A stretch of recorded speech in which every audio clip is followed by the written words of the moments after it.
مفتی صاحب میں نے آپ کو بیان سن کر چوتھی شادی کی ہے لیکن میری بیوی نے میرا جینا حرام کر رکھا ہے. کہتی ہے میں کہاں آ گئی, میں کیا کروں. سب کی بیویوں نے ایسے موقع پہ یہی کیا ہوا تھا. تو آپ بھی تو دوسری نہیں چوتھی کر رہے ہو یار. اب بھی وہ ہمارے, میں نے جب دوسری شادی کی نا, چلو اپنا ہی بتا دیتا ہوں, تو میں بہت ٹینشن میں آ گیا تھا نا. ظاہر ہے ری ایکشن ٹائٹ خاندانی قسم کا ری ایکشن ہوتا ہے. تو اتنی ٹینشن تھی کہ بس میں بتا نہیں سکتا. میں پورے واقعات بتاؤں گا تو سسرال والے بھی ناراض ہو سکتے ہیں نا. تو میں اپنے ایک بڑے استاذ کے پاس پہنچ گیا اس ٹینشن میں. میں نے کہا بہت بڑی مصیبت میں, چوڑے میں آ گیا ہوں میں, ٹائٹ والا. تو انہوں نے مجھ سے کہا ہوا کیا ہے. میں نے کہا دوسری شادی کی ہے.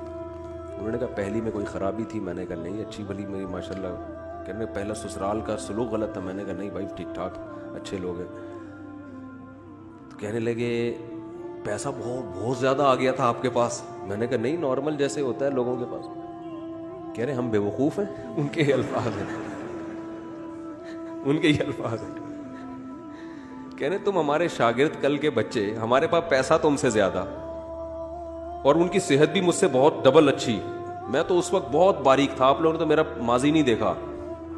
میں تو 2013 کے بعد تھوڑا سا میرا جسم پہ گوشت آیا, ورنہ تو میں ایسے باریک, پتلا نہیں باریک تھا. تو انہوں نے کہا اتنے باریک آدمی ہو تم, ہماری صحت بھی اچھی.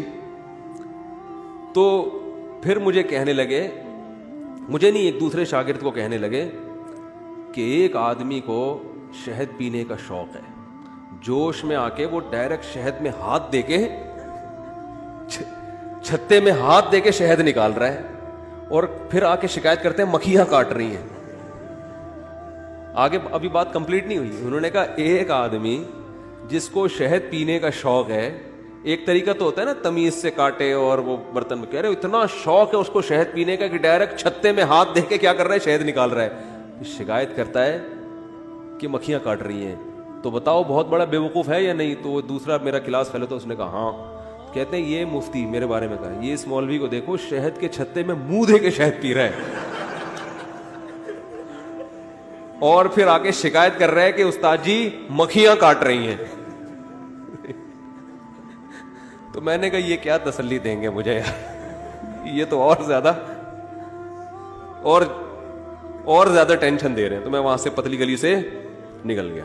تو میں نے کہا یہاں پھر ایک اور استاذ ملے. میں نے کہا یہ چل رہا ہے بھائی, بہت زیادہ ٹینشن ہو رہی ہے. حالانکہ مجھے پتا تھا ٹینشن ہوگی, لیکن بہت, جتنا سوچو گے نا ٹینشن ہو رہی ہے, اس کو 10 سے ضرب دے لو, اتنی ہوتی ہے.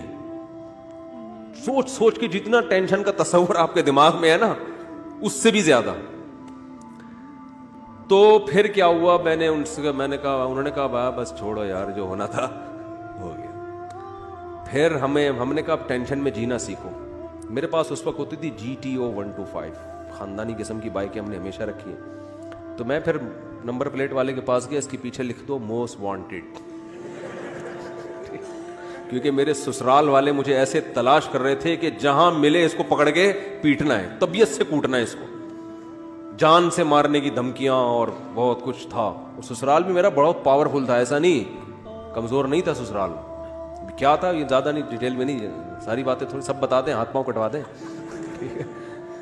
تو پھر ہم نے تیسری کر لی.